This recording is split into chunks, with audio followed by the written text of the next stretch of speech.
बढ़ते खबरों में आगे हिंद नजात ऋषि सुनक ब्रिटेन के अगले वजीर आजम बनने जा रहे हैं। वो 28 अक्टूबर को ब्रिटेन के पीएम ओहदे का हलफ लेने जा रहे हैं। कहते हैं ना, वक्त का पहिया जब घूमता है तो तारीख बदल जाती है। आपको ये खबर दिखाएंगे, लेकिन इस वक्त की अहम खबर इससे पहले हिंदुस्तानी निजात ऋषि सुनक होंगे ब्रिटेन के नए वजीर आजम।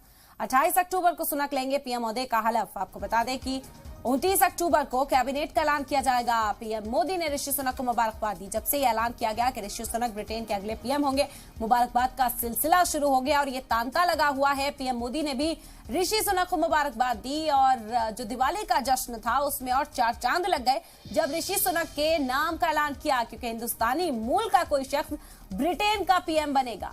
एक तारीख रही है ब्रिटेन और हिंदुस्तान के बीच, और अब वो दिन जब हिंदुस्तानी मूल का कोई शख्स ब्रिटेन का पीएम बनेगा। बड़ी बात हिंदुस्तान के लिए। पीएम मोदी ने भी मुबारकबाद दी, साथ ही साथ ब्रिटेन से रिश्ते और गहरे करने की भी बात कही।